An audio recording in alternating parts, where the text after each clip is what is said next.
Your Excellencies, ladies and gentlemen, I'm Abir Tahlak, the director of the Mohammed Barashid Center for Government Innovation. The Mohammed Barashid Center for Government Innovation was established to stimulate and enrich the culture of innovation within the UAE government. We do so through demonstration projects that open up new possibilities for our government entities. We aim to generate multiplier effects that echo across the public sector, fostering a culture that embraces new practices. For example, we have appointed chief innovation officers in every ministry and work with them to bring the culture of innovation and change across all government. We also aim to foster collaboration and learning not only within the UAE, but also between governments. It is important not only on top of national and global trends, but also we are able to say, what does it mean for us? What does it mean for policymakers? We call this intelligence, making sense of the change that is happening in the public sector all over the world.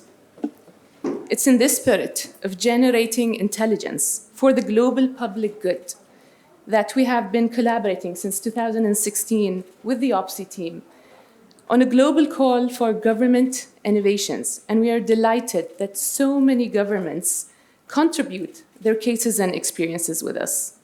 The resulting Innovation Trends Report, which we are launching today, the 5th edition, is already a reference point when it comes to taking the pulse of public sector innovation globally.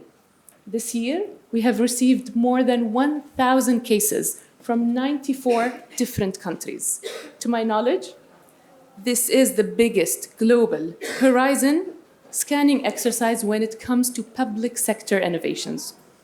Since we like a challenge here in the UAE, as you all know, we also push the envelope even further. We know that government innovations could be not easy to communicate. It could be very technical.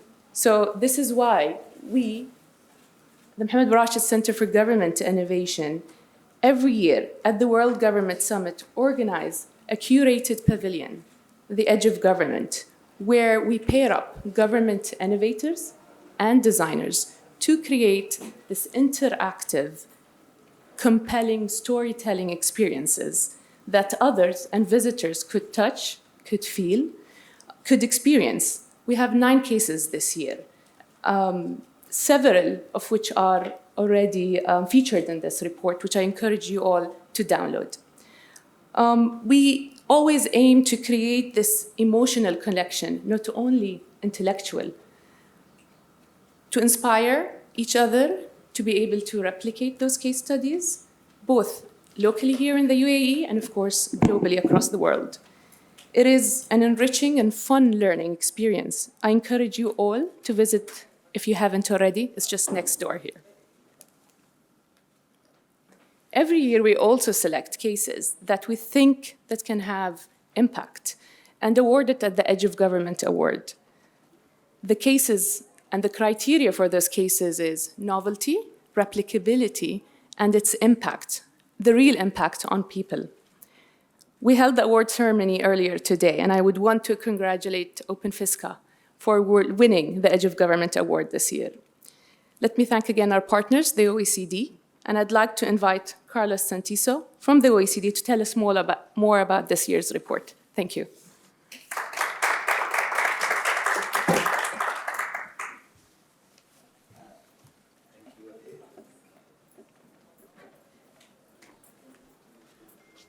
All right.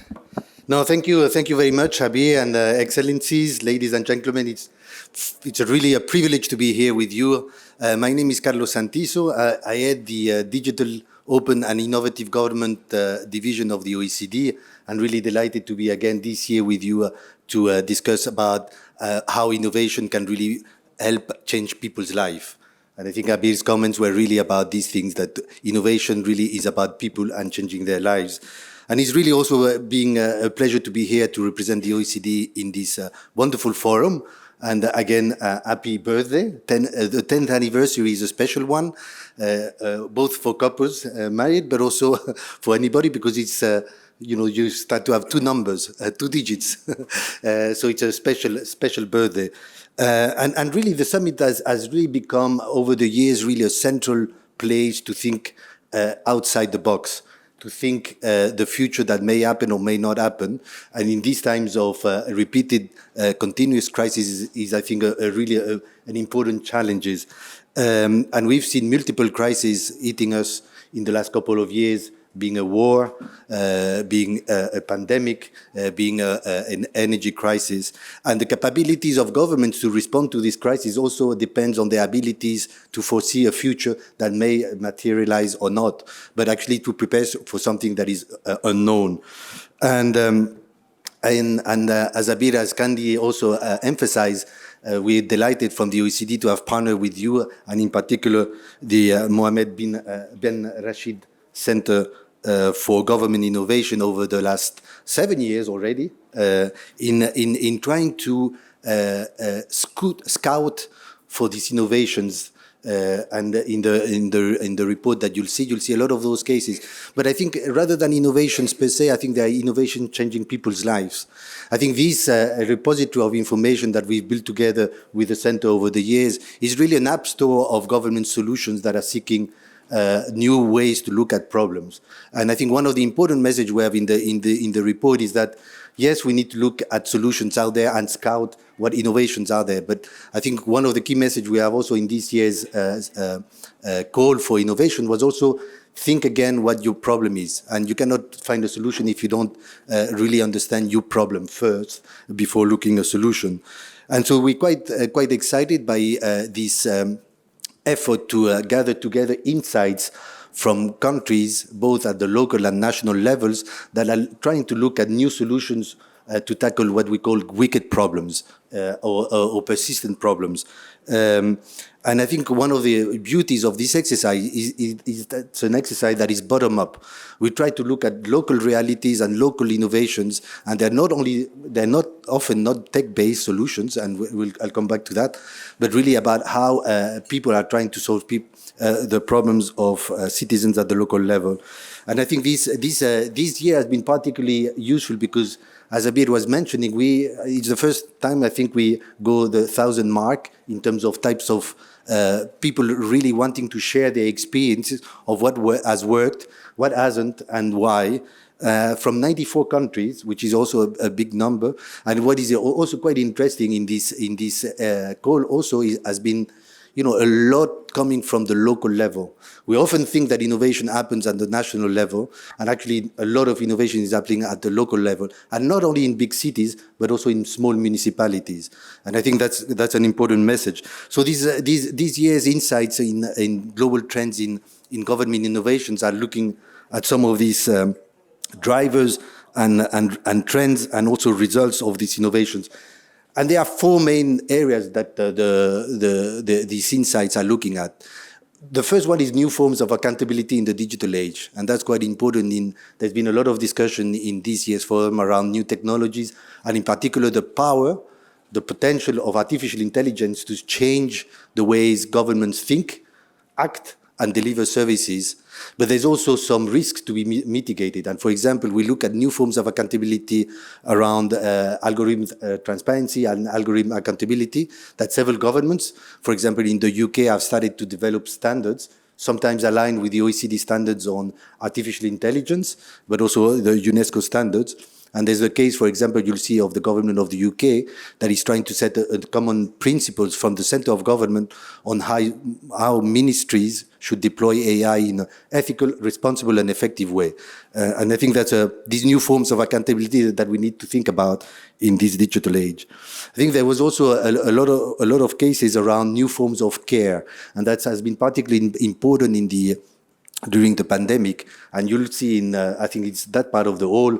One of the cases that is documented is the one of what is called the care blocks of the city of Bogota in Colombia, where you have an effort that is trying to join up public services for women that are doing care work at home and don't necessarily always have the time to invest in their own skills, and looking at the experience of I think it's 15 boroughs of the city of Bogota on how the city has organize themselves to provide services, not only administrative services, but also education and skill upgrading for women that often don't necessarily have the time free for that. So it was really trying to free their time up to make them in useful ways.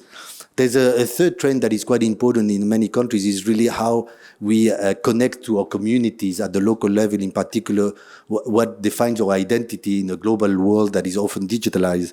And then we look at some experience. There's the experience, for example, of Bologna in Italy that has really tried to build a more a model of the gig economy that is more funded on the type of society in which they operate. The idea there was really to try to find a solution outside the gig economy for the local communities, in particular the most vulnerable people in the city of Bologna. And I think there's a fourth big trend that I think that's one of the ones. No, there's so many that are in this report and these insights. Really looking at new forms of citizen engagement with public authorities and public governments at the local level, but also at the national level. New ways of engaging and re-engaging citizens, in particular the youth, around what is your stake in terms of your local government. And for example, there's the case of, again, the city of Brussels, where they have a participatory exercise around local elected representatives, but also citizens that have been designated or chosen by lottery, and all of that together to try to find like common proposal around issues that are affecting the city. In that case, for example, the G5 deployment, the 5G deployment, biodiversity, and homelessness in the city. So these are some of the few examples, and I invite you, everyone, to really look at this year's report, but also look at the sources of inspiration that you'll find in the Observatory of Public Sector Innovation of the OECD, which is, for me, it's more like app stores of solutions for governments that can be thought through in terms of when you have a problem, try to see what others have been trying to do to tackle it. And really these trends and case studies, they all demonstrate how governments have been working to recreate or create societies and the social contract and the social bounds to make them more resilient to shocks, and also providing more means of accountability, but also new ways of thinking of delivering better services to citizens. So again, thank you for having us here at the OECD, the OECD here. Again, thank you for also this strong partnership with the UAE and the Center on this agenda. Thank you.